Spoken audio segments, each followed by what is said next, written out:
Hi everybody, Cheryl here coming to you from the Ladies Garden and Home. Today we're going to officially kick off the 2025 garden season by getting together our potting mix, by making it from scratch, which is actually pretty easy. So I hope you join us.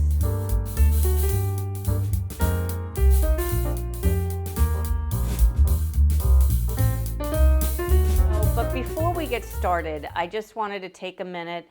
If you are a subscriber and you've seen my videos in the past, you're very familiar with Lady, who I posted on a community note last week, passed away at the age of 17.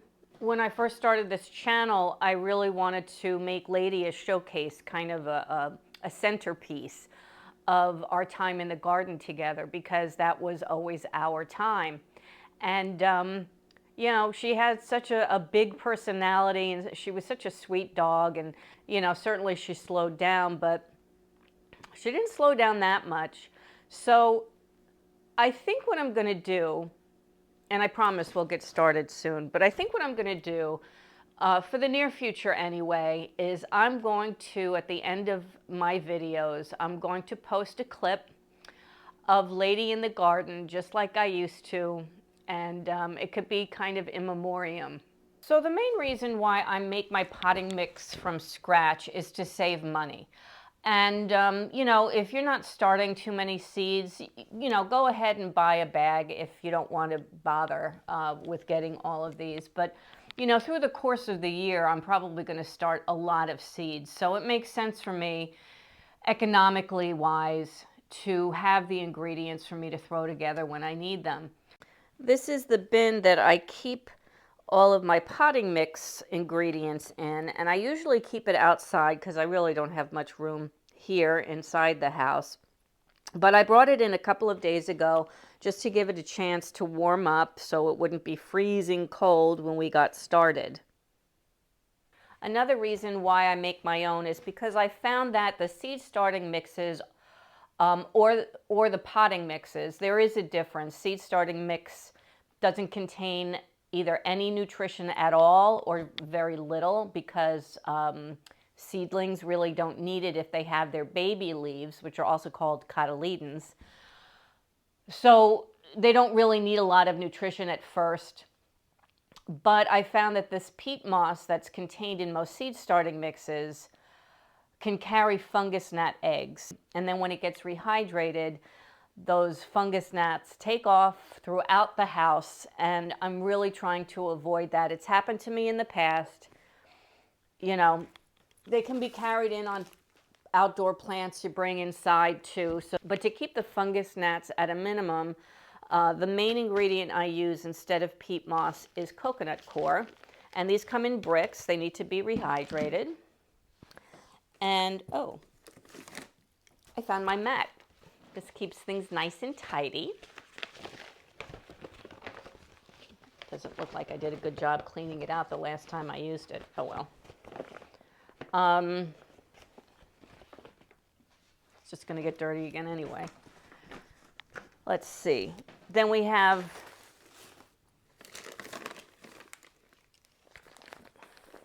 worm castings. If you're just going to start your seeds in this medium and then immediately, once they've outgrown their cotyledons, pot them up into, you know, a potting mix, then you can skip this step. But I never do it in time. Okay, I'll be honest. I never transplant in enough time. So I'm putting some worm castings in. And then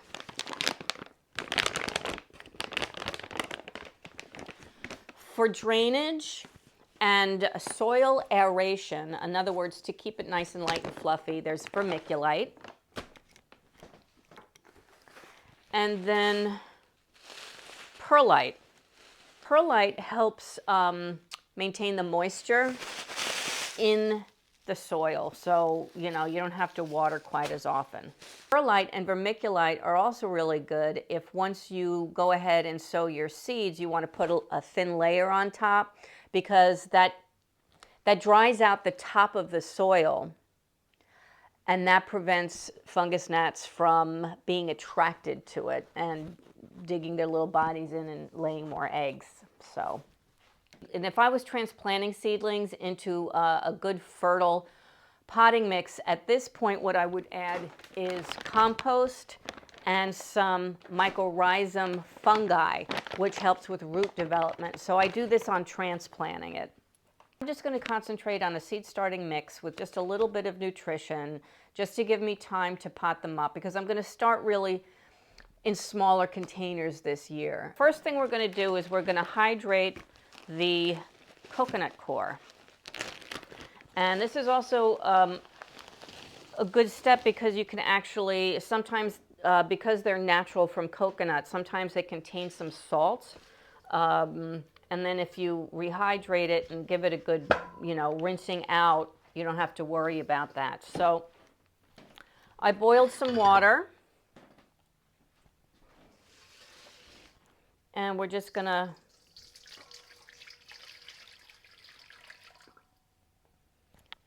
let that soak for a bit. As you can see, some of it is nice and hydrated, and some of it still is pretty hard. You could cut this up with a knife, but I don't care if I do it slowly or not. But I think I'm only going to hydrate this amount for now, and I'm going to put this in another bowl and let it hydrate separately, and then I can just use it later. I'll just store it in a Ziploc bag. All right. I'll boil this up later. I think this is going to be plenty for now.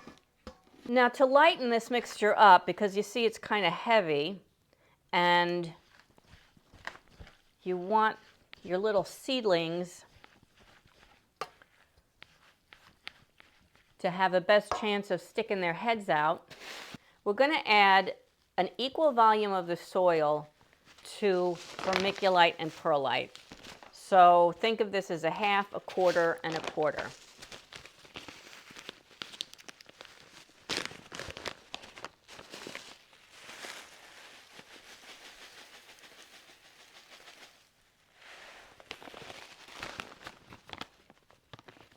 And be careful not to breathe it in, because both of these products are made from, I guess, crushed or popped volcanic rock. So you don't really want to inhale it, you know what I mean? So this side's the perlite.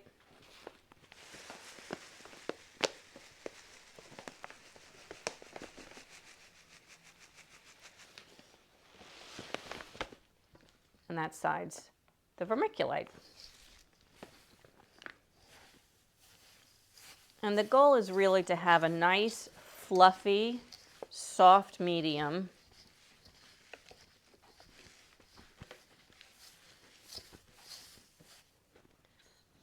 This is one of those pastry stirrers. Really works well for bread too. Like I said, since I'm using this all up to start my seeds, I'm going to add just a little bit of nutrition, a little bit of worm castings. Not that much.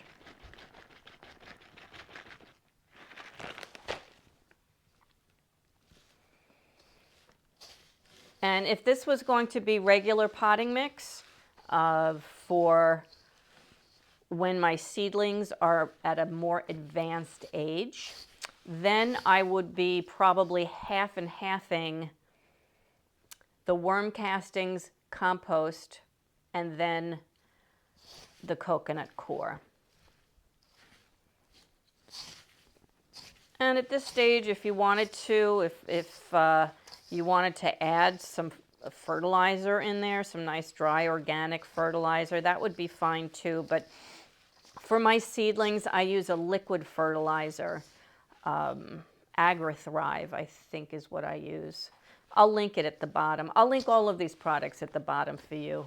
So in case you wanted to order them, get them in, start your seeds.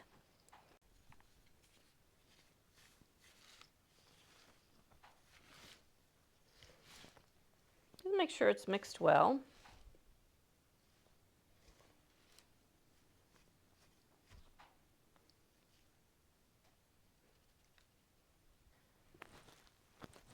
So this is a little dry, but that's okay. I'll be moistening this up when I go to plant the seeds. And that was as easy as it could possibly be, right? I mean, macaroni and cheese is more difficult than this. And until it's ready to use, I'm going to go ahead and just put some tin foil over it, aluminum foil, whatever you call it.